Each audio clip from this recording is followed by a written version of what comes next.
Krishna.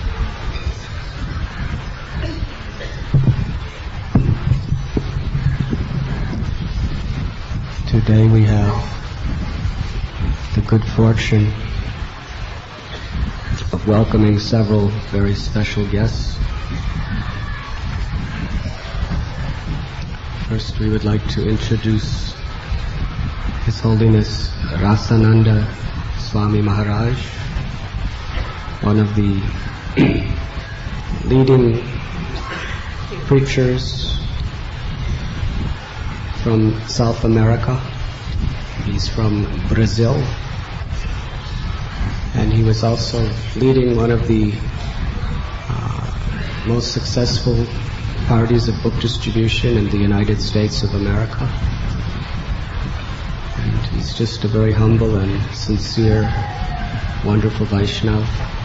He's now traveling in India for some time. He's come to Radha Gopinath Temple to give his auspicious blessings to all of us. Let us very enthusiastically welcome him.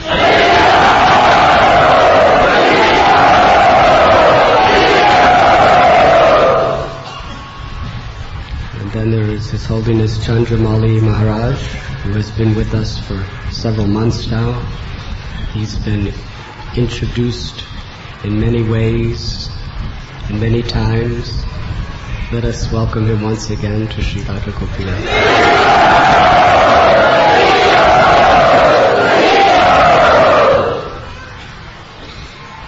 And the special feature of today is His Grace Shriman Shamsundar Prabhu.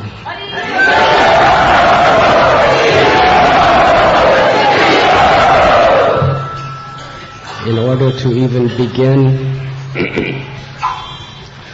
to introduce him properly, we would have to narrate volumes of books.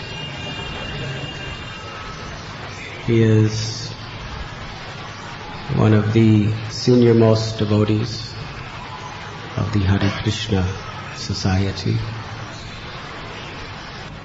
He first entered into Srila Prabhupada's very intimate personal service in 1967.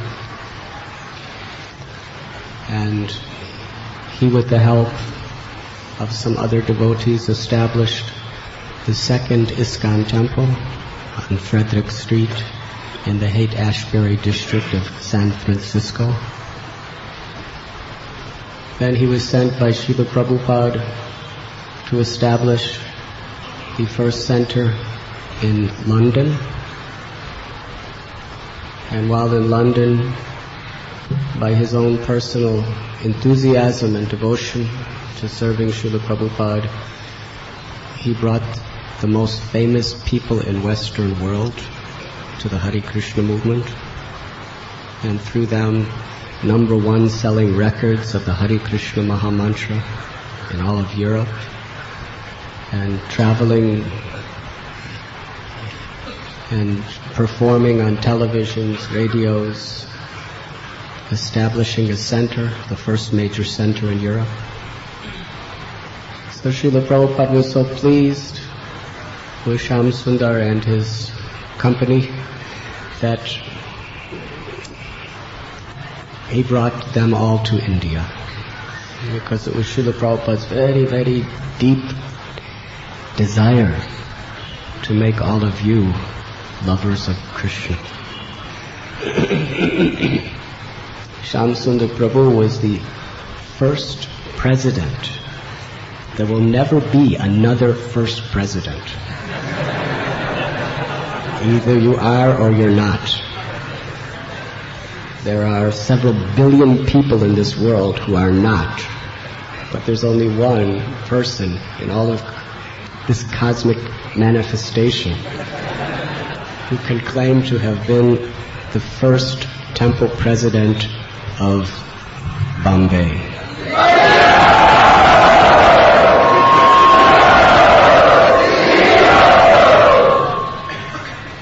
And by his incredible enthusiasm, he helped to organize the first major preaching program of Srila Prabhupada at Cross Maidan in March of 1971. and I think about 30,000 people came every evening to hear Srila Prabhupada speak and hear the holy name of Krishna. And it is by his enthusiastic efforts that one insignificant soul had the opportunity of coming into contact with His Divine Grace Srila Prabhupada. So let us very enthusiastically welcome Shyam Sundar Prabhu.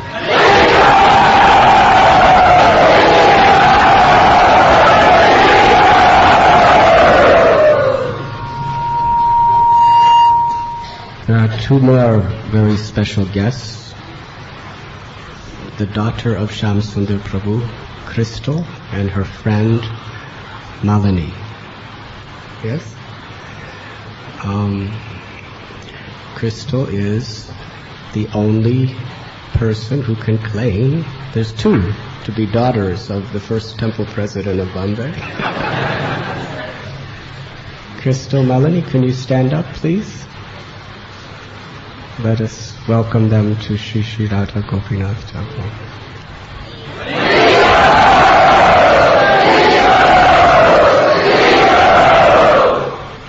We are very grateful that you have come.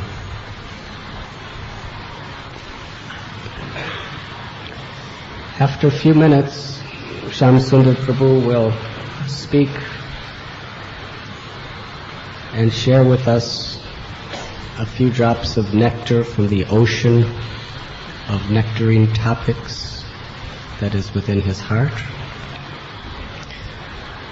But on his request, I will speak something about the very auspicious celebration we are observing today. It is the disappearance day of Srila Jiva Goswami. Srila Jiva Goswami is not an ordinary living being who takes birth in this material world due to the influences of karma. But we learn from our Vaishnava Shastra that he is one of the most confidential associates of Shri Shri Radha Krishna in Goloka Vrindavan. His name is, in the spiritual world, Vilasa Manjari. As Vilas Mandri, he is eternally engaged in assisting the most confidential pastimes of Shri Shri Radha and Krishna. We know that Radha and Krishna descended in this world in the age of Kali, and this only takes place once in a day of Brahma, in the single form of Sri Chaitanya Mahaprabhu. Lord Chaitanya came to distribute what no other incarnation has ever given: easy access to eternal entrance into the pastimes of Vrindavan through the simple process of serving devotees, being compassionate to the suffering souls, and humbly chanting the holy names of Krishna.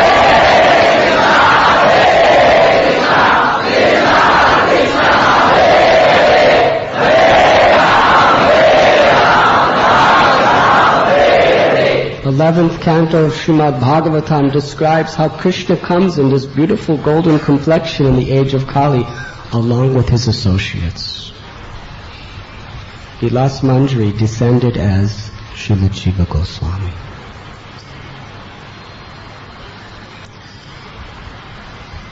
There was a great devotee named Kumardev who had 3 principal sons. One was Sanatan Goswami, another was Rupa Goswami, and another was Sri Vallabha.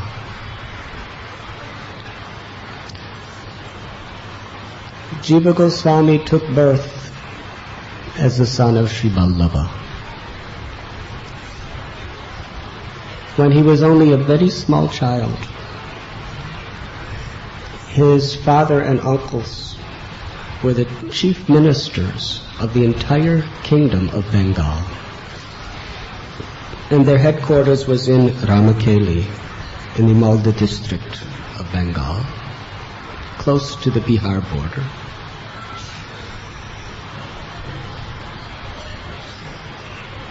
Rup Sanatan and Sri Vallabha, they wrote many letters to Sri Chaitanya Mahaprabhu, begging him for mercy, because they were sick and tired of engaged in all of these worldly activities under the jurisdiction of a very cruel, hateful king. In response to their appeal, Sri Chaitanya Mahaprabhu came to Ramkeli. When he came, dancing into the town while chanting the holy names, there were literally millions of people following him. During that visit, once in the late of night, Rup Sanatan and Sri Vallabha decided that they wanted to meet Lord Chaitanya. So they disguised themselves incognito in the middle of the night. There they met Lord Chaitanya, Lord Nityananda, and Haridas Thakur. Meanwhile, little Jiva, he followed behind. And he, from a little distance away, he watched and heard everything that took place. There he saw his fathers and uncles surrender with utmost humility at the lotus feet of the Lord, and how the Lord embraced them and bathed them with his tears. That impression of the forms of Lord Chaitanya and Lord Nityananda in his heart transformed his life. He could never, ever give up for a moment the thought of them. His father and uncles left. They went to Vrindavan to meet Lord Chaitanya. But on one trip, very soon after, back to Puri, Jiva Goswami's father, Sri Vallabha, who Lord Chaitanya named Anupam, disappeared from this world on the bank of the Ganges. When little Jiva heard this, how much he was aggrieved in his heart at the separation from such a great devotee in the form of his own father. He wept, he cried, he rolled in the ground. It is said that anyone who heard his crying, their hearts would shatter into hundreds and thousands of pieces. From that point, Jiva, he would never ever hear anything that was not directly the glorification of Krishna. Although he was only a small child, any other subject painfully bored him.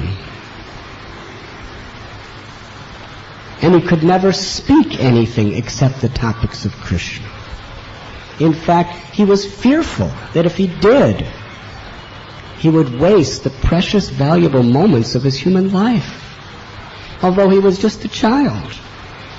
Some of us are middle-aged or even growing old, and we're still thinking, when I get much older, then I will not waste a second. But now there's so many frivolous desires in my mind to fulfill. But Jiva was just a tiny child, hardly four years old. But he would never hear or speak anything if it was not the glorification of Krishna and the chanting of Krishna's holy name.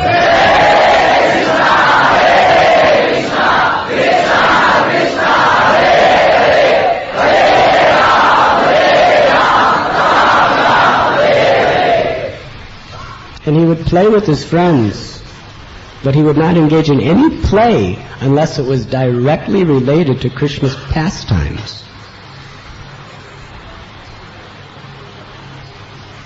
he had little deities of Krishna and Balaram.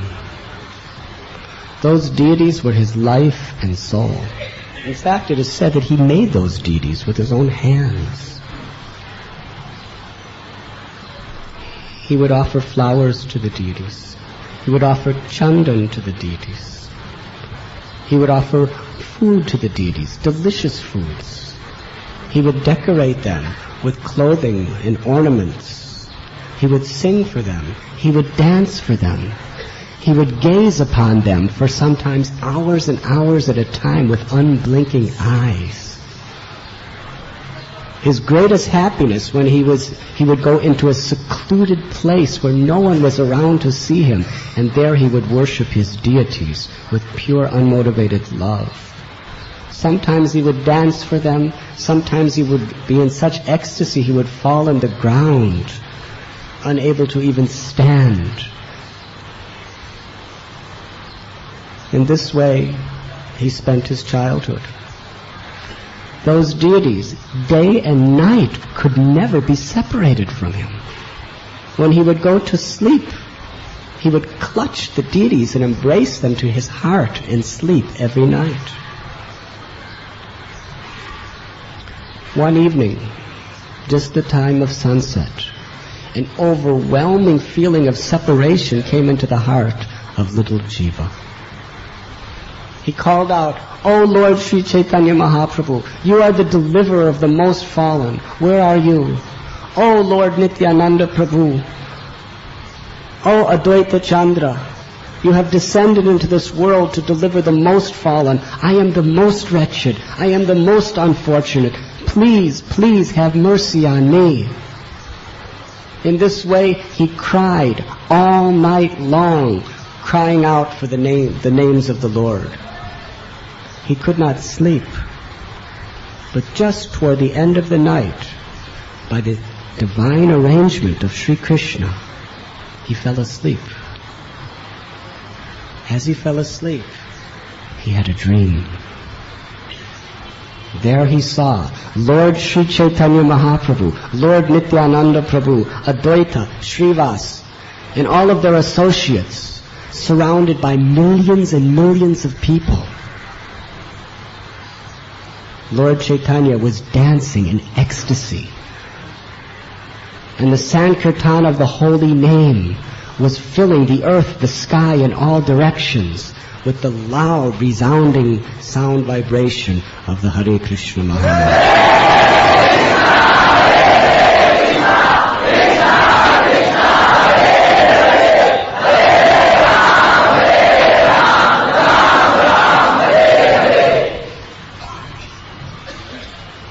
Suddenly, the dream broke. Jiva Goswami woke up, weeping and crying, "Where has my Lord gone?" After he cried for some time, by the Lord's desire, he fell asleep again. This time, Krishna and Balaram appeared before him, his own personal worshipable deities. Krishna was blackish like a monsoon cloud. He had a threefold bending form, and his hair was decorated with a feather from peacock. Balaram had complexion of a beautiful white spring cloud. He had blue garments, beautiful lotus-like eyes. The two brothers stood before him smiling, more enchanting, more beautiful than anything that this world has ever seen. Jiva fell down at their lotus feet and surrendered. At that moment, Lord Balaram transformed into the beautiful form of Sri Nityananda Prabhu, and Krishna transformed into the form of Sri Chaitanya Mahaprabhu. Their beautiful golden complexions more resplendent than radiant gold. They cast their merciful, loving glances on this little child. He fell and surrendered at their feet. Lord Chaitanya and Lord Nityananda both placed their lotus feet on top of his head. Lord Chaitanya offered him to the feet of Nityananda Prabhu, and Nityananda Prabhu gave him the shelter of Lord Chaitanya's lotus feet. They spoke sweet, charming words in his ears, and again the two brothers embraced him. That dream broke. When Jiva Goswami woke up, it was dawn. The sun was rising. It was then and there that he made his vow to go to Navadvip. Throughout his childhood, he was not interested in anything material. Because he was born in a family of royalty, he was given beautiful garments, precious ornaments, very soft, wonderful beds, and the most delicious of foodstuffs. But he didn't care for any of it. He simply wanted to follow in the footsteps of his uncles, Rupa and Sanatan, and enter into the renounced order of life. He contrived by certain means to somehow or other get permission, by which he and one servant went to Navadvip Dham. When he arrived in Navadvip and saw the land of Sri Chaitanya Mahaprabhu's birth and his early pastimes, he was just jubilant with bliss. Then he came to the house of Srivas Pandit. That morning, Lord Nityananda Prabhu told Srivas that today Jiva is going to come. The very son of the nephew of Rupa and Sanatan Goswamis. The messenger came to Nityananda Prabhu and told him that Jiva is at the door. Nityananda Prabhu immediately sent him in. It was in the house of Srivas Thakur that Jiva Goswami first met Sri Nityananda Prabhu. He offered his obeisances at Nityananda Prabhu's lotus feet, who placed his feet on his head. Previously he did it in a dream, but now he was doing it in person. And he picked up and embraced little Jiva again and again and again. He became so very dear to the heart of Srivas Thakur and all the other devotees. Nityananda Prabhu, to show him his infinite affection, he personally took Jiva Goswami on a tour of all the 9 islands of Navadvip. This is described in great detail in Narahari Chakravarti's Bhakti Ratnakar, and also in Srila Bhakti Vinod Thakur's Sri Navadvip Mahatmyam. From Srivasangam they went to the Yoga Pit, the birthplace of Lord Chaitanya.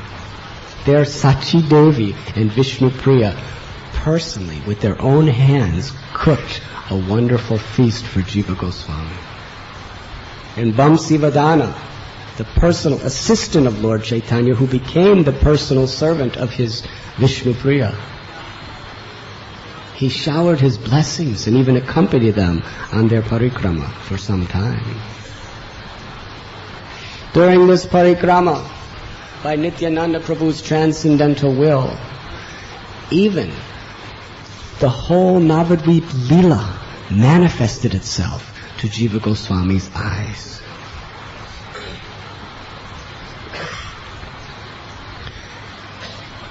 When they came back to the Srivasangam, Sri Nityananda Prabhu told Srila Jiva Goswami, you should go to Vrindavan.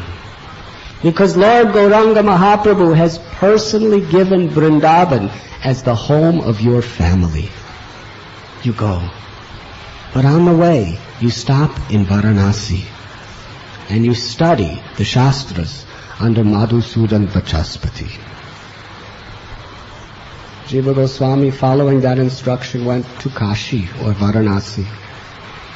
Madhusudan Vachaspati was the greatest scholar of the time in Kashi. Jiva Goswami was his topmost student. He studied Vedanta, he studied Upanishads, he studied the Puranas, he studied Nyaya philosophy, logic, and he superseded in every subject matter Madhusudan Vachaspati, who was a personal associate of Vasudev Sarvabhauma Bhattacharya. He was glorifying his student wherever he went. Soon Jiva Goswami, although he was only a teenager, became the most reputed, celebrated of all the scholars of the holy city of Benares. But his mind was fixed on his order to join Rupa and Sanatana Goswami in Vrindavan. When he was 20 years old, Jiva Goswami entered into Vrindavan. There he was joyously welcomed by Srila Sanatana Goswami, Srila Rupa Goswami, Raghunath Bhatta Goswami, Raghunath Dasa Goswami, Gopal Bhatta Goswami, Lokanath Goswami, Bhugarabha Goswami, Kashishwar Pandit, and so many other devotees. Jiva Goswami became so very, very, very dear to all of them. Jiva Goswami approached his eldest uncle, Sanatana Goswami, for initiation. Sanatana Goswami, out of great humility, he offered him to Srila Rupa Goswami. In obedience to Srila Sanatana Goswami's desire, Rupa Goswami was willing to accept him as a disciple. However, before giving him initiation, he wanted to give him proper training. He engaged him in the most menial types of service. This is a wonderful phenomenon. Jiva Goswami was the most learned and famous Pandit of Varanasi, which is very much the high seat of learning in this section of India.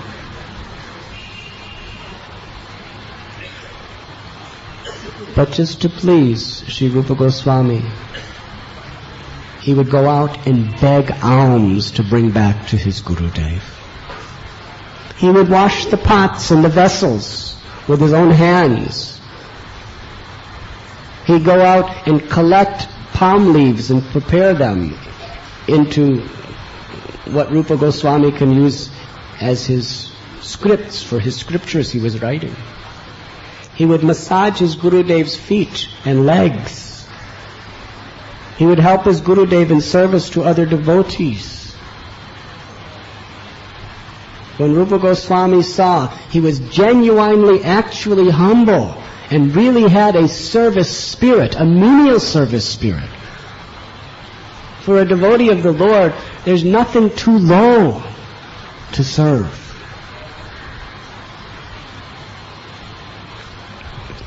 Recently, one Brahmin was very shocked because he saw one of our Brahmin devotees shaving the head of a new bhakta.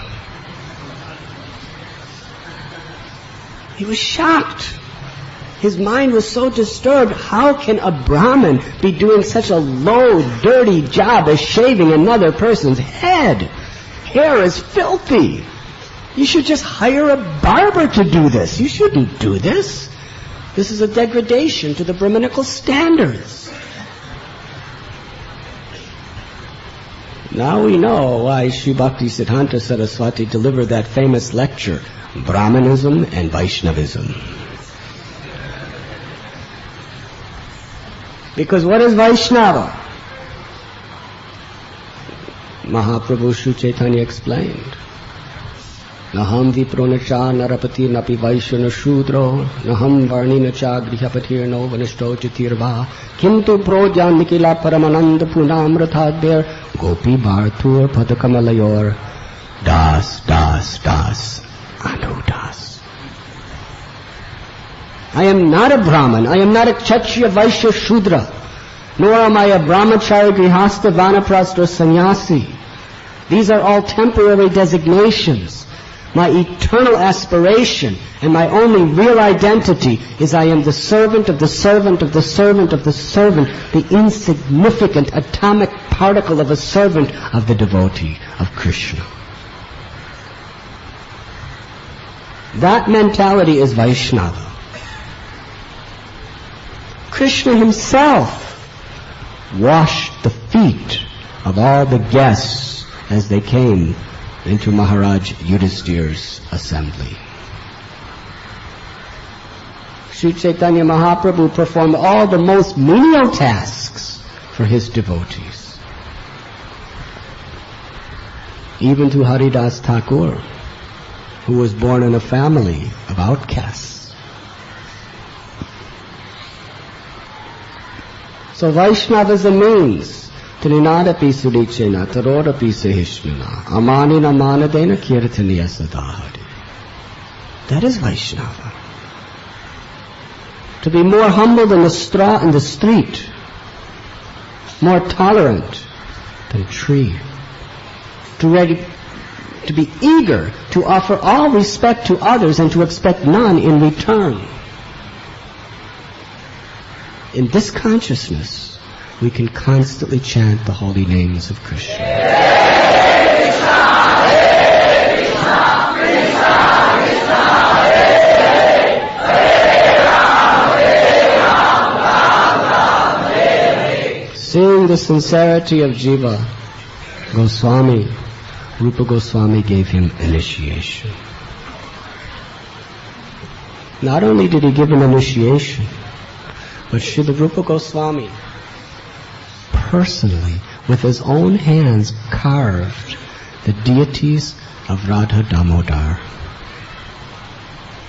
Then he established the worship and handed it over to Jiva Goswami, his most blessed and dear disciple.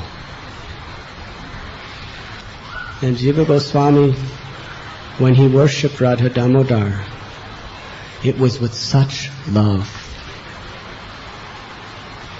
It is described in our holy scriptures that he would every day see the Leela of Radha Damodar being performed by the deity. The deity would tell Jiva Goswami with his own mouth, Jiva, please prepare some food for me, I am hungry. Jiva Goswami would prepare the food and offer it. And the Lord would invite Jiva Goswami to stay right in the little deity room and watch him eat.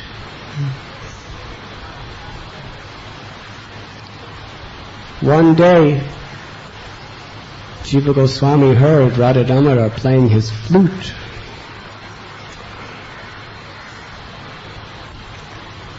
Radha Damodar called him and said, come and watch what I do.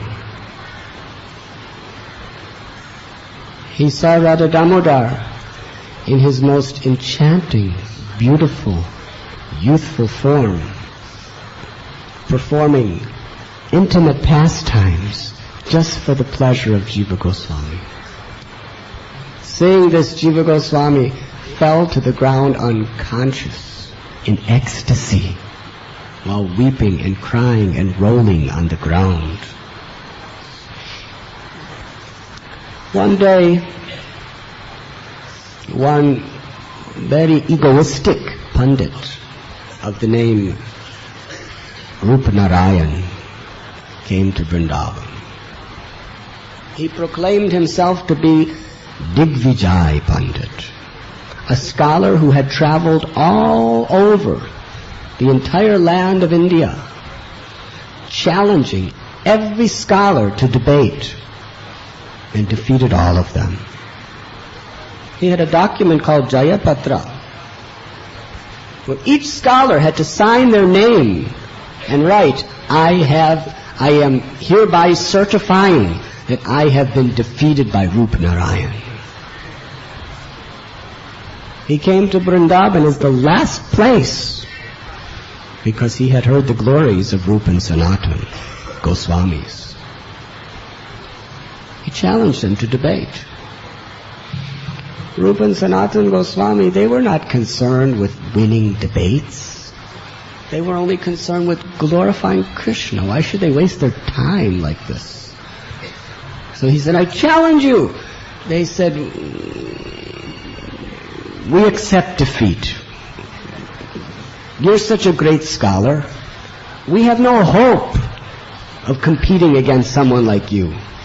Oh, but I have heard. Everyone's boasting about how you're such great scholars. Come, debate with me. Rupa Goswami said, no. You know how disciples are. They always over-glorify their gurus. We're not much of anything. Why should we waste your time?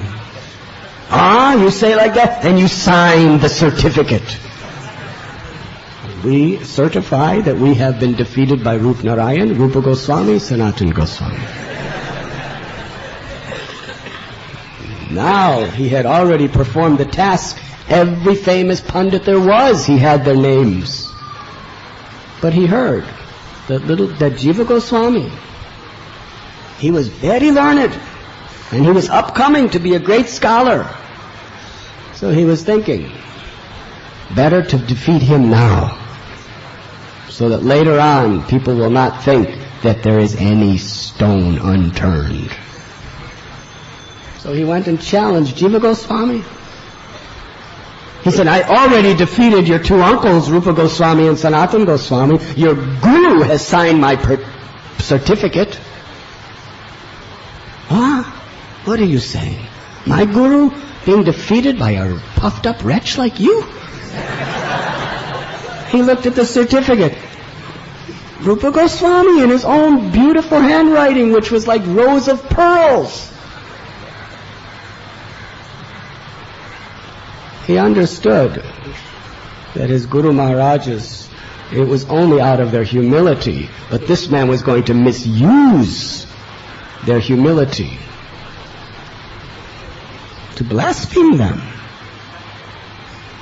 He said, all right, I accept your challenge. They sat on bank of Jamuna for many days.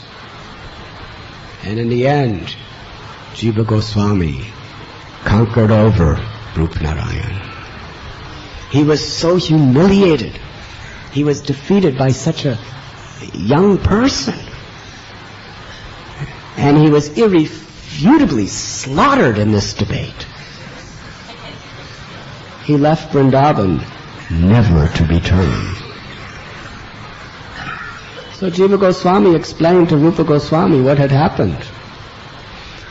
Rupa Goswami, he said, this is very bad. You have taken to the renounced order of life. Renunciation means humility.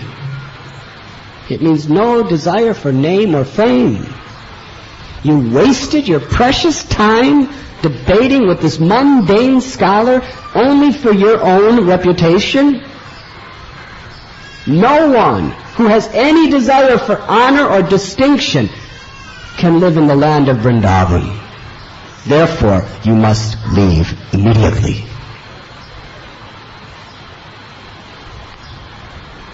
Please know, Jiva Goswami did not do this for his own name. He did this to protect the name of his guru and the whole sampradaya. Therefore, he was perfectly correct in what he did. Srila Prabhupada explains that a devotee is more humble than a blade of grass when any infliction comes upon himself. But to protect the dignity of Krishna or other Vaishnavas, that devotee can be very bold. Just like Chaitanya Mahaprabhu. For himself, when Ramchandra Puri was blaspheming him terribly, he said, yes, what he's saying is correct. He's my well-wisher. But when there was an injustice to Nityananda Prabhu, he became like fire, ready to protect him. But Jiva Goswami, he had such humility even though he was perfectly right in what he did. When Rupa Goswami said, "You are proud, you are not fit to live in Vrindavan," from the core of his heart he was thinking, "Yes, this is correct. I am too proud. I am offensive. I must leave." He went to Mathura. For approximately 1 year, he performed severe tapasya, fasting, praying, weeping, crying, trying to atone for his false ego. It was at that time that Srila Sanatana Goswami came through Mathura and found him. He returned to Vrindavan. Sanatana Goswami was Rupa Goswami's guru. He said, "Oh, Sri Rupa Goswami, you are not attentive to follow the basic teachings of Sri Chaitanya Mahaprabhu." Now, if someone said that to you or me, we would say, "What do you mean? How can you dare say like this to me?" But Rupa Goswami said, "Oh, please, please tell me how I can improve. Where am I deviating? Please enlighten me." "Oh, Sri Rupa, please tell me, what are the cardinal principles of Lord Chaitanya?" So he named chanting of the holy names, service to the Vaishnavas, Vaishnav Seva. And then he mentioned compassion to the living beings, Jiva Doi. When he said Jiva Doi, Sanatana Goswami acknowledged. And Rupa Goswami understood, I am not being properly compassionate to Jiva. So he called him back. And another occasion like this took place. Rupa Goswami was writing his Bhakti Rasamrita Sindhu when the very senior great Vaishnava Vallabha Bhattacharya came to visit them. He asked to see Rupa Goswami's work, and Vallabha Bhatta said, "I see some grammatical mistakes here." Rupa Goswami said, "Oh, you do? Very good. Please take the manuscript and correct it in any way you like." So he took the manuscript. He went out to the bank of Jamuna to bathe, and there was Jiva Goswami. He said, "Oh, your Guru Maharaj gave me his manuscript to correct." Jiva Goswami, with great humility, he said, "Correct. Rupa Goswami doesn't make mistakes. Please, can you tell me what mistake?" Vallabha Bhattacharya explained. And Jiva Goswami described with such incredible, precise, philosophical conviction how what he said was perfectly right. Vallabha Bhatt was astounded. What kind of scholar is this? Rupa Goswami is right. You're right. He went back to Rupa Goswami and said, "I'm sorry. I should never have taken your manuscript. Everything you say is perfect." Rupa Goswami says, "What are you talking about? I thought you were going to edit my work." He said, No. Your disciple Jiva, he explained it to me. It's perfect." Rupa Goswami called Jiva Goswami. "He's a senior Vaishnava. He's senior to you. He's senior to me. He wanted to do some service, and you're correcting him? This kind of false pride is not tolerated in Vrindavan. You must get out." So again he left Vrindavan. This time he went to Nanda Ghat on the bank of Jamuna, in a very secluded place. That is the place where Nanda Maharaj was arrested by Varuna.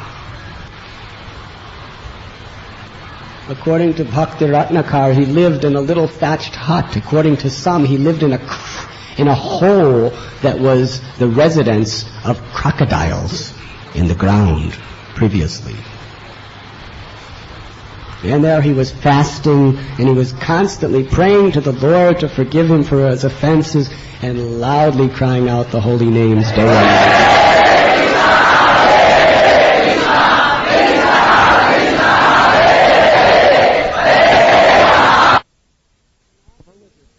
Sanatan, Goswamiji, we have a Babaji in our village that's more renounced than anyone else.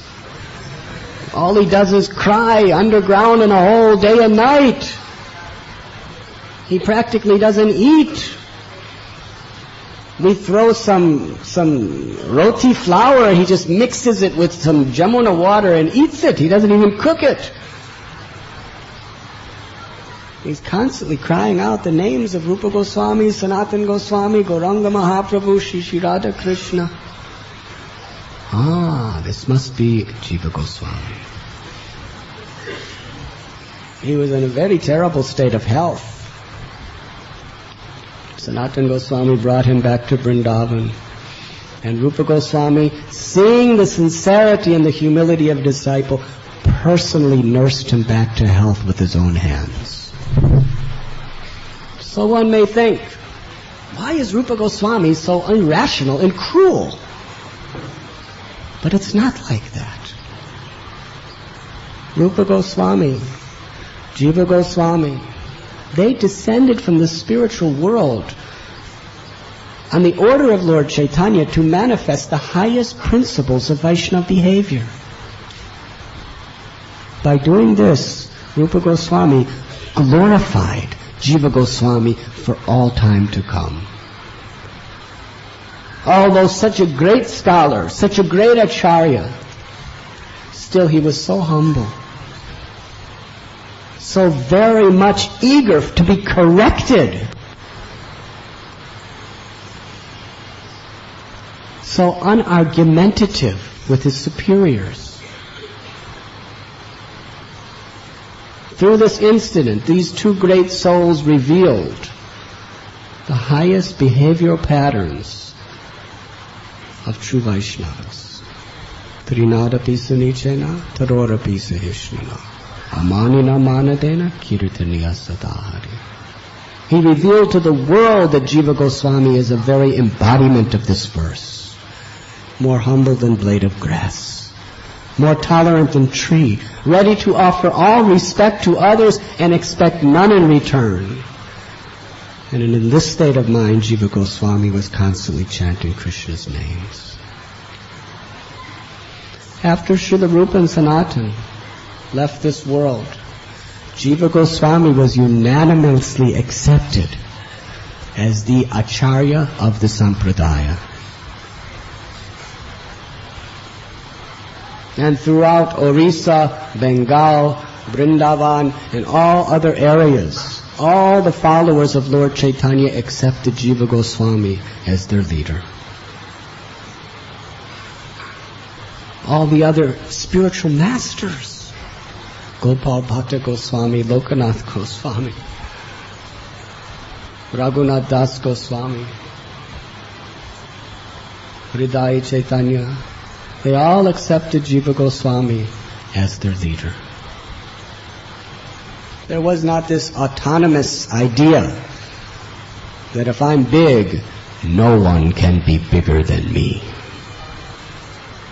This is the tendency. When we get some position, prestige, or power, the more we have, the less we can tolerate anyone above us. But Vaishnavas, Narottam Das Thakur, he had hundreds and thousands of disciples. Shyamananda, thousands and hundreds and thousands of disciples.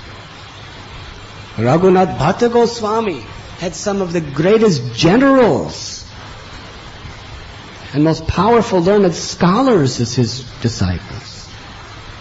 But still, they all accepted that Jiva Goswami is our leader. And previous, Rupa and Sanatan is our leader.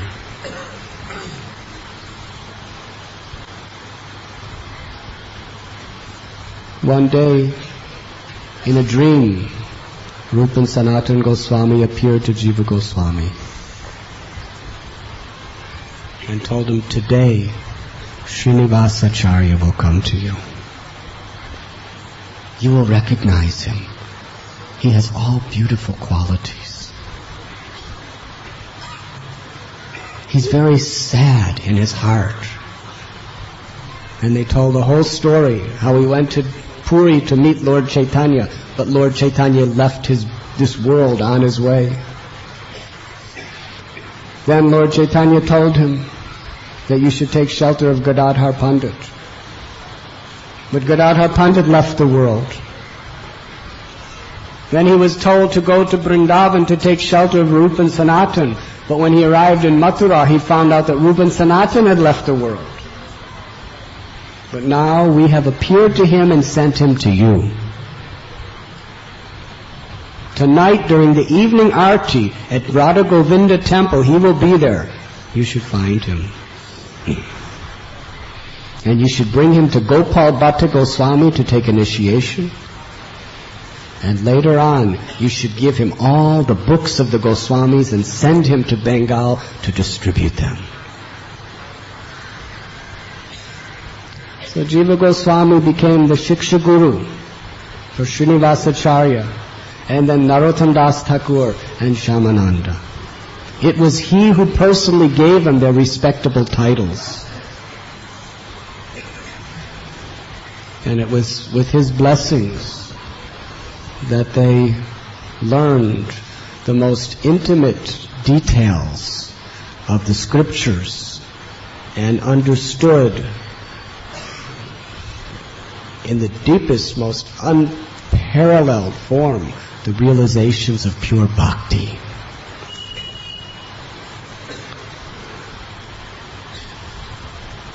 One day, Jiva Goswami called all the saints of Vrindavan to Radha Govinda's temple and announced that on the 5th day of the bright moon of the month of November-December, I am going to be sending these 3 personalities to distribute the Goswami's books. And from their efforts, these books will be distributed all over the world. He sent Srinivasacharya, Narottam Das Thakur, and Shyamananda to visit all the great devotees in different places to get their blessings. And then they came and had another meeting at Radha Govinda's temple. Jiva Goswami and the devotees prayed to the deity of Govindaji, please empower Srinivas, please empower them, that their mission will be a success. And as they were praying, the garland of the deity came off of his neck, and Jiva Goswami placed it on Srinivasacharya. There was a procession to Mathura with the bullock carts which carried the books. And Jiva Goswami, embracing again and again Srinivasacharya, Narottam Das Thakur and Shyamananda Prabhu, sent them to Bengal. The oceanic topics of Jiva Goswami is unlimited. But small persons as ourselves, what can we say? But for the purification of our hearts, it is our great fortune to try to share something about the attributes of our divine spiritual forefathers, such as Srila Jiva Goswami. He wrote 25 books on Vaishnava philosophy and the eternal pastimes of Radha and Krishna. He composed over 400,000 verses in perfect rhythmic Sanskrit. His Divine Grace Srila Prabhupada explained that of all philosophers in the world, Jiva Goswami is foremost. In fact, the Benares Hindu University have an entire department dedicated to studying the books of Srila Jiva Goswami, even today.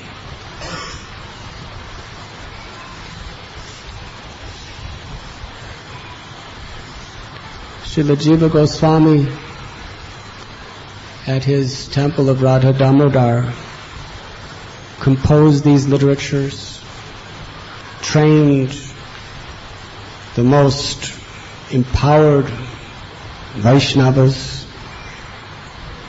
and it was in that very place, the home of Jiva Goswami, that our beloved Guru Maharaj, His Divine Grace A.C. Bhaktivedanta Swami Prabhupada, made his residence for 6 years. Praying at the lotus feet of Jiva Goswami, praying at the lotus feet of Rupa Goswami, receiving their mercy. He translated and wrote commentaries for the first canto of Srimad Bhagavatam, and thus he inaugurated the special mission that he was given by his spiritual master, to bring Krishna consciousness through the message of Lord Chaitanya to the whole world. On this very auspicious day of the disappearance of Sri Jiva Goswami, we all pray at his lotus feet for his causeless mercy. We pray that we can have truly grateful hearts, for he has sent his beloved representative Srila Prabhupada from his own home to bring to us the causeless mercy of Sri Radha and Krishna. He has given us the opportunity to develop pure unalloyed love, transcendental to the dualities of this material existence.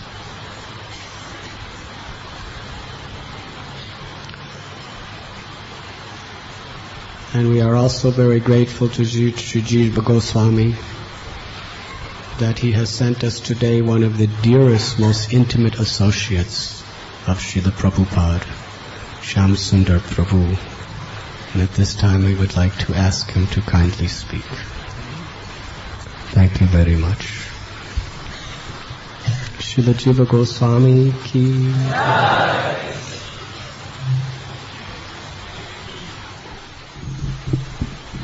That was such a wonderful instruction. Thank you so much, Radhanath Goswami. Now Shyam Sundar Prabhu, you could wake them all up.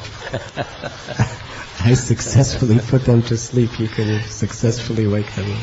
Could you please explain, for my benefit mostly, but perhaps some others here also, how from Jiva the line of Sampradaya passes down to Prabhupada personally? Do you know the names that go in there between, or? Jiva Goswami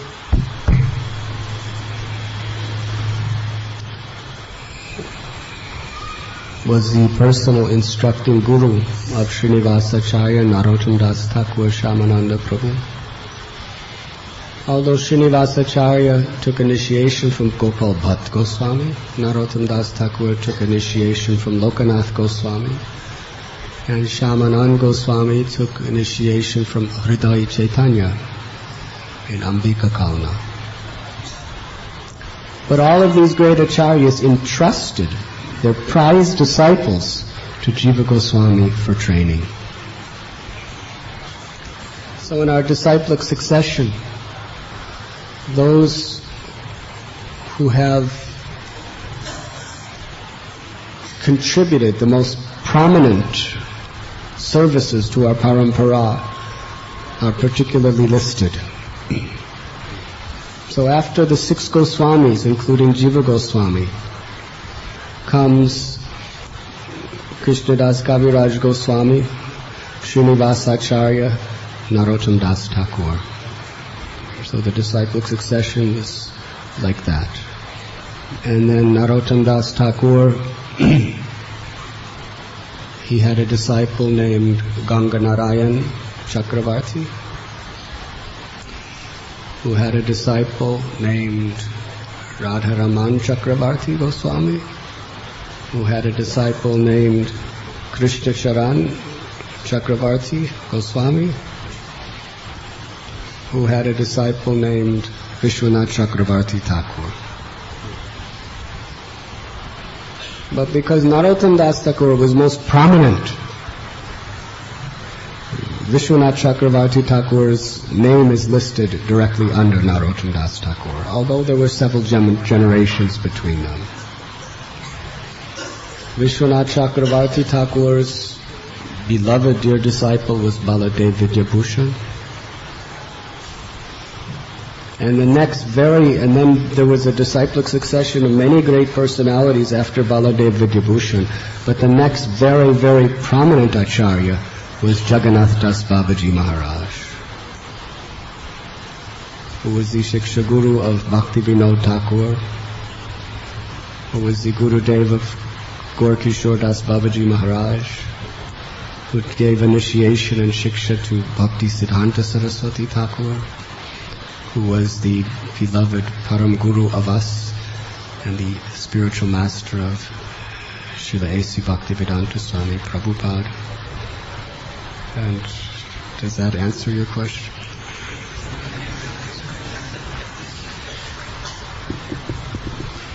Now that we have come to Srila Prabhupada, you can break open the storehouse of nectar.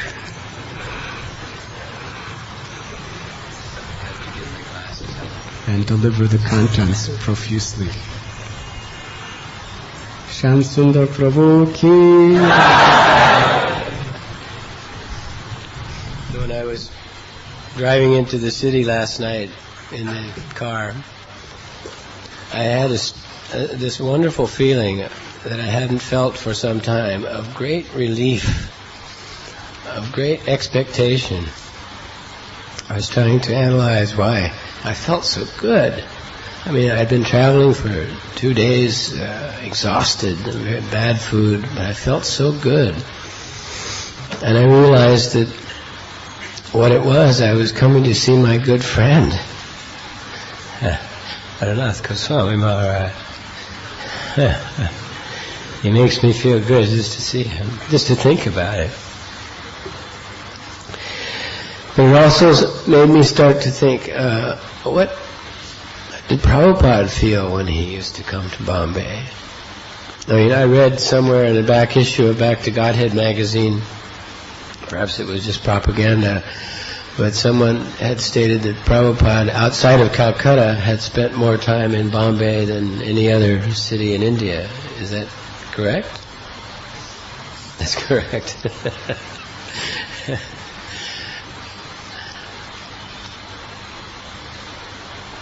And I wondered why. Why does he feel that? Well, of course, there's the obvious first reason. I myself have been living last many months in Delhi and last few weeks traveling in Rajasthan. So the first immediate impression you get when you arrive in Bombay is relief, the material relief, and because of the abundance and the wonderful facilities you have here in Bombay, material facilities, one gets immediate some kind of relief coming from these other places. Delhi itself is like hell.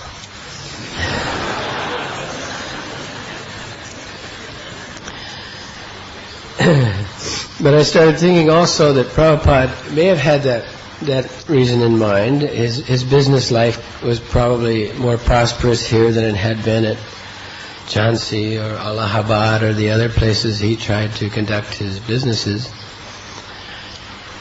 But I think the overriding reason why Prabhupada came to Bombay, because he was always thinking about what his spiritual master instructed him to do, and that was to preach Krishna consciousness to the West, to learn English and preach Krishna consciousness to the West.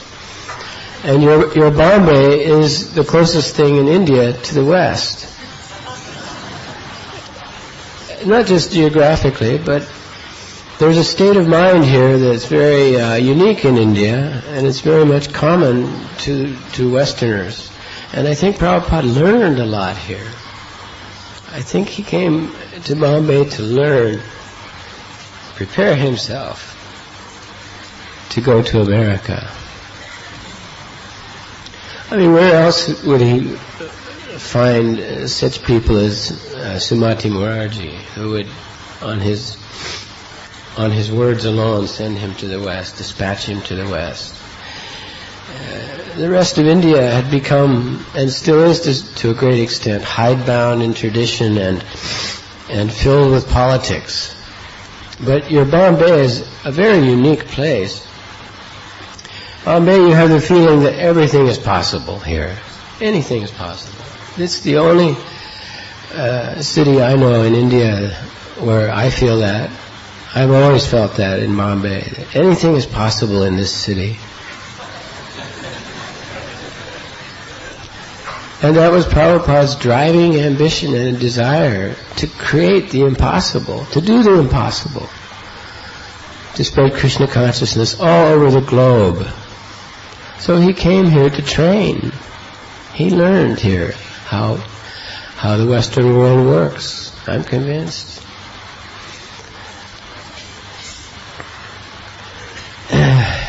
When you drive into Bombay, the tempo of life picks up. There's hope here. There's enthusiasm. All of those things come along with feeling good. I think it's there in everyone who comes to this city, especially if you've been for some time in other parts of India.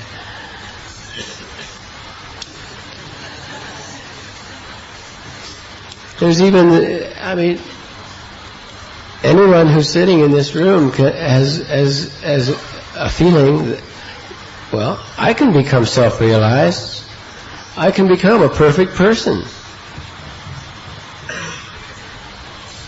Anyone who says that to you in some other part of India, you may not be so willing to agree that that might happen. But in Bombay, because anything is possible,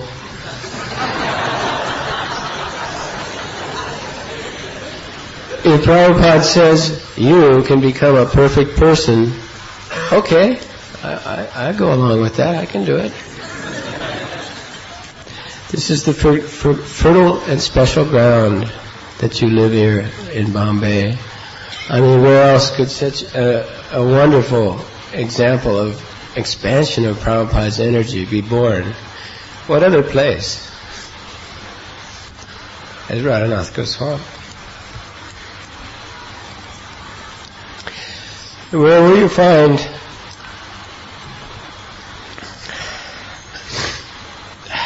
one of India's greatest industrialists, Mr. Rishikesh Mahaprabhu, could suddenly fall in love with Krishna and become a very pure devotee? What other place in India?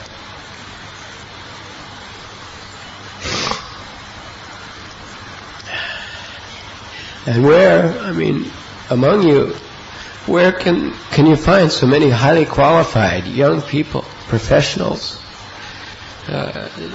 businessmen, doctors, such intelligent faces I see in this crowd? It can't happen anywhere else but Bombay.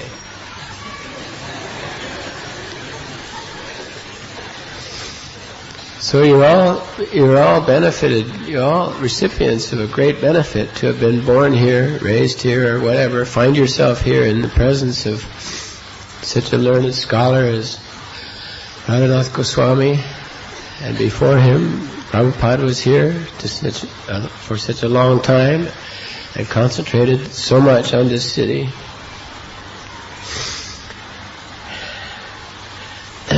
But this charges you with a very, very great responsibility as well. And back in 1970, when we first arrived here, we all felt this too, that Srila Prabhupada had gathered us here in Bombay as a launching pad to spread Krishna consciousness throughout the country of India. Now, you've heard this 1,000 times. But it's true. We were trained here. We were given we were empowered here by Prabhupada, broken into the Indian way of life easily, because the city is very much similar to one of our cities that we grew up in. And from here you had the Lokanath Goswamis and the Mahamsas and the Krishnadas Kavirajas and other Bombay devotees, the first Indian devotees that went out into India and began to spread Krishna consciousness.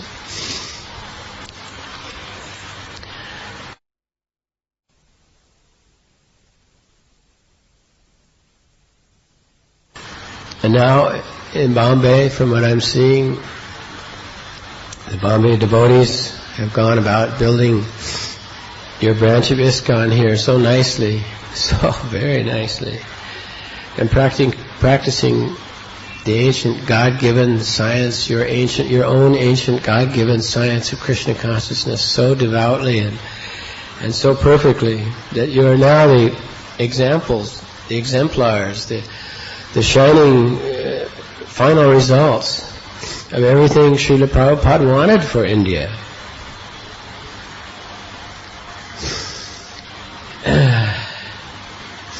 When I think back when Srila Prabhupada was here, for so many months on end, I would sit with him in various parts of Bombay. And I remember what he did all the time. He only thought and he only acted upon the idea of spreading Krishna consciousness in India. How to do it, utilizing the people and the money of Bombay. That was his daily activity. That's all he thought about, is how to spread Krishna consciousness in India. For months on end, the American devotees and European devotees were wondering, what's going on over here? Why Prabhupada left us? He came to India allegedly for a short period, and now he's staying there a long time. Year after year he stayed here, month after month after month in Bombay, thinking of brewing how to spread Krishna consciousness in India.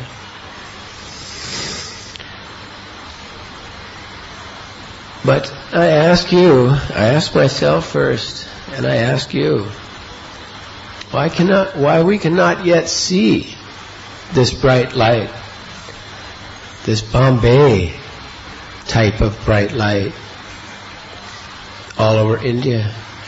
I don't see it. I don't know if you have seen have you seen those poems that Prabhupada wrote in 1961 on the commemoration of his spiritual master's disappearance? They were there was octets, 8 verses, each one ending in "I am desolate." Yes, have you seen that? I was just shown that in Vrindavan on Srila Bhakti Siddhanta's disappearance day a few weeks back. Prabhupada, if you read that poem that Prabhupada wrote in 1961, it almost sounds like he wrote it yesterday. It's an exact description of the disintegration of his own spiritual master's organization, where he says that you are fighting, you are moving away from each other, you are going apart, you are drifting into cliques. And he says very appropriately that those of you who are becoming spiritually advanced are meditating in solitude. And I'm seeing a kind of a similar, because I'm a bit out of the mainstream perhaps, I don't know everything that's going on, but I'm seeing similar types of things happening within our movement now. And I'm only trying to draw parallels between what I remember about what Prabhupada wanted for his movement. He wanted us to be all one family, one group, ISKCON, all over, not only India, but all over the world. And we're finding ourselves now in a fragmented position of a kind. those who are more spiritually advanced, like the Bombay devotees, are perhaps meditating in solitude. I would ask what programs are in place and what daring souls are poised to go out and light up these places like Jhansi and Allahabad and places where Prabhupada himself became disgusted with his progress. He could not preach Krishna consciousness in those places. He wanted us to. He developed a family of children to go back to those places and bring them all to the level that you people have achieved here, you devotees have achieved here. We must not become complacent or selfish in our wonderful Krishna conscious life. I think Prabhupada would like us to keep moving and keep trying to spread Krishna consciousness around this country. And you are the pool of devotees that can do it.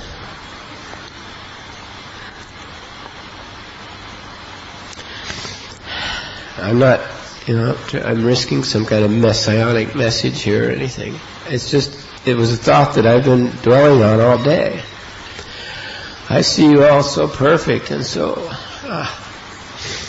such a wonderful temple, and I would like to see this all over India, not just in Chowpatty Beach.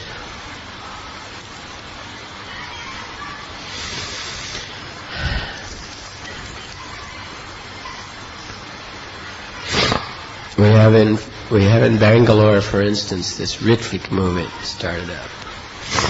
In Calcutta, I've heard this division of Ritvik and Jaya, wonderful Jaya Pataka.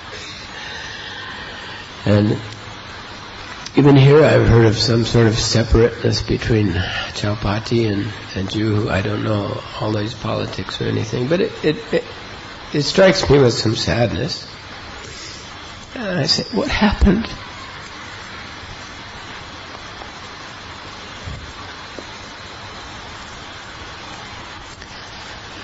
I certainly haven't contributed anything. I'm not saying that. But I just remember when I was here with Prabhupada, that we were one family. That we were all dependent upon each other. And there was no separation.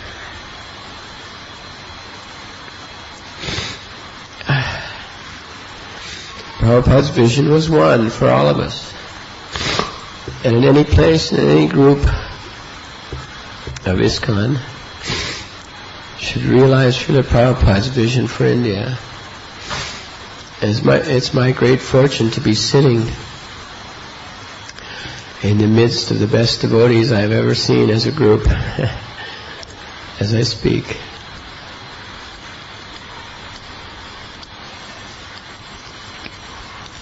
First Prabhupada.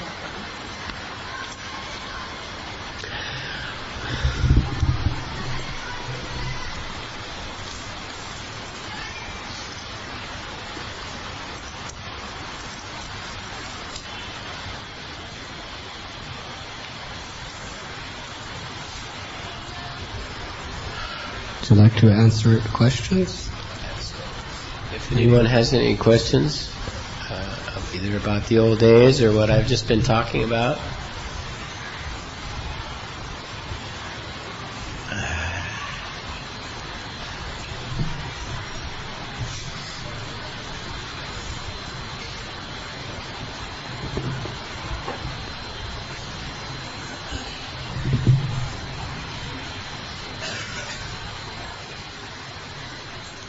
Could you explain about your meeting with the Beatles group?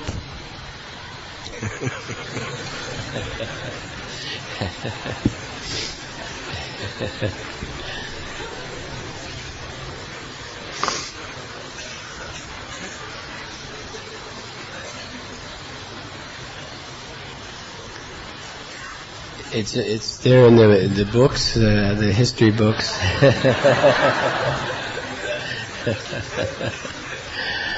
I should perhaps mention, even that would be more appropriate, helpful perhaps, is that I saw George last summer, George Harrison, and spent some time with him in England, and that he has reached a very, very high level of spiritual advancement. He chants Hare Krishna every day and worships his deity. He thinks about Krishna constantly. He's what you must say a realized person. He's a self-realized person. Now he has taken the knowledge that Prabhupada gave him 30 years ago, and through his career and his activities and his great adherence to Krishna consciousness, he has realized the fruits of Krishna consciousness in a very serene and contemplative manner. He's constantly happy. So Krishna consciousness works. You can see it in the old devotees who have stuck with it.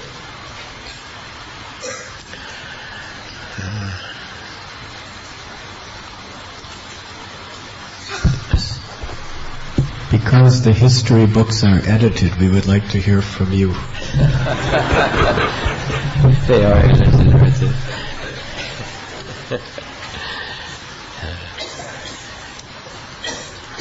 It's funny, this last summer I was given the opportunity to write the movie scripts for Bhakti Churu Maharaj's film series, but particularly on the UK episodes of Prabhupada's life.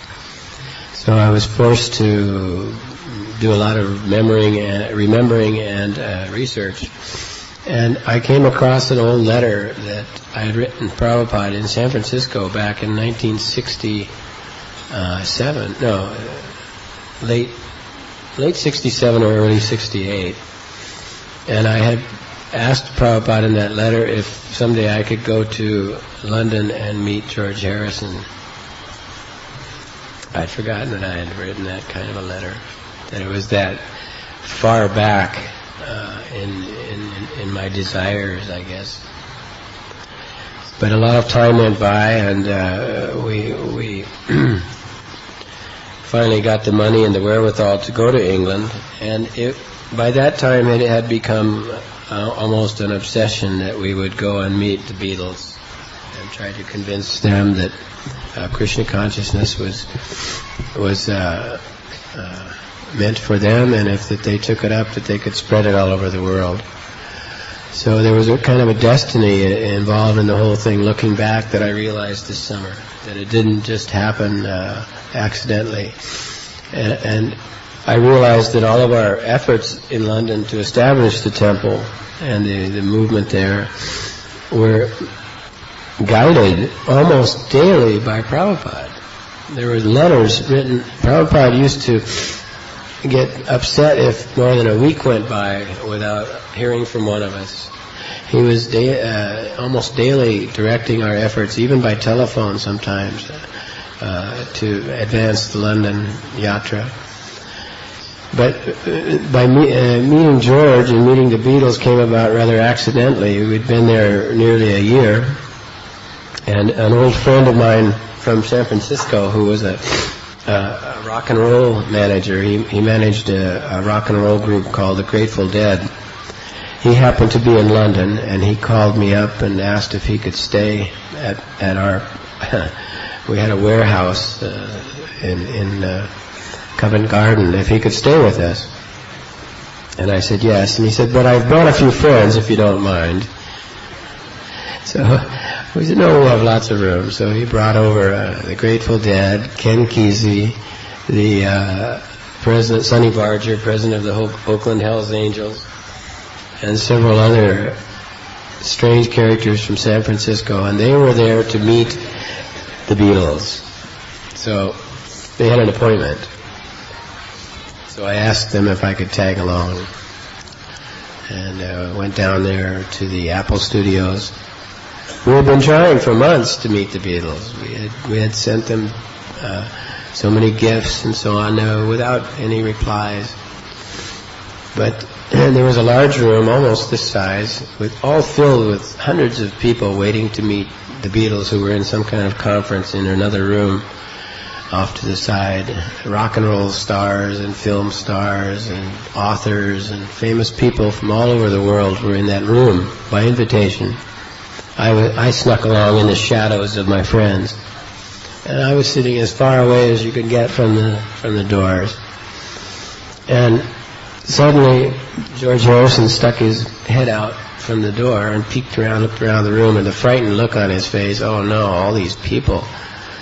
And then he saw me somehow or other saw me in the corner sitting over there, and his face lit up, and he walked right through all these people, everyone trying to reach for him, and came right over, sat down beside me and said, I've been trying to meet you.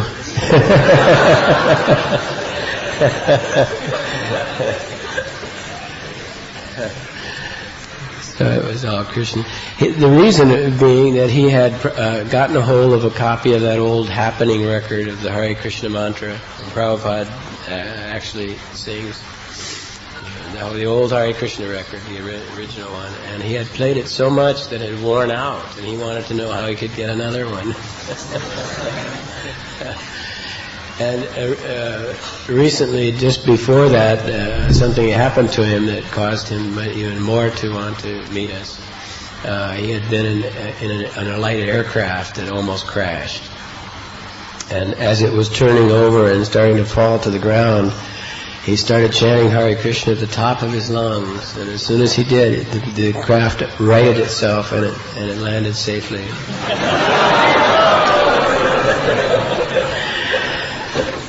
So he had seen our picture in the newspaper, and he knew we were in London, and so he was very happy to meet us, because he knew there was something very, very special about the Hare Krishna mantra. He wanted to learn our secret. One of the most famous men in the world, and he wants to learn something from us. And you should see him now. And now he's, well, very highly evolved personality. But I understand last week somebody tried to kill him. Did you read that? Somebody knifed him, came into his house and stuck knives in him. I'm not sure yet what that means, but in our conversations this summer, I asked him if he was going to continue to record music about Krishna and try to help the world become Krishna conscious and preach. He said, no. He says, I'm retired now. I'm not going to do anything but sit in tranquility in my garden the rest of my life. So now let's see what happens. Maybe Krishna sent him a little wake-up call.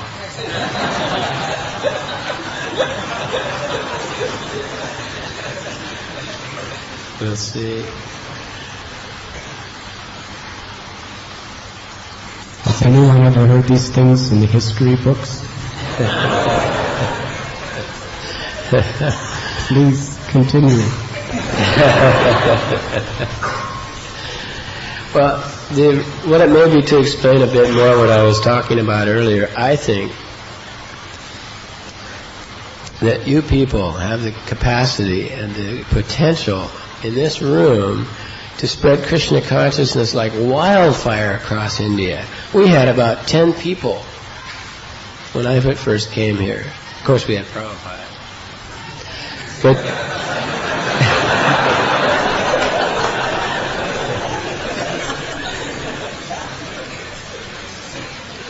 But you have Radhanath Goswami. He's the same. He is Prabhupada's disciple. He has the same powers. Very few of Prabhupada's disciples have achieved what Radhanath has achieved. You must know that. I think it takes perhaps managing only to organize, but I just pray among you that you can organize yourself to go out and yourselves to go out and spread Krishna consciousness in India. There are so many places in this country that have not felt the touch of Krishna, and they are desolated, horrible places. And it will be a great difficulty for you to do this. It won't be easy. The old spirit of sacrifice and austerity and just let me do this for Krishna seems to have gone a bit. Maybe I'm just not seeing it. But this is my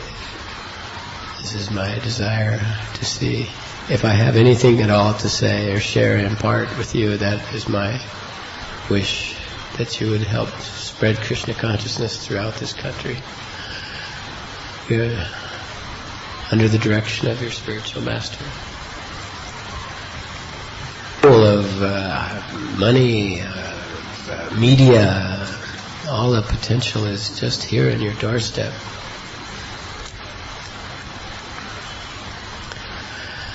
I'm only saying this is because it's what Prabhupada told us over and over and over and over as I sat here with him. So use Bombay as the launching pad to spread Krishna consciousness throughout India. He told us.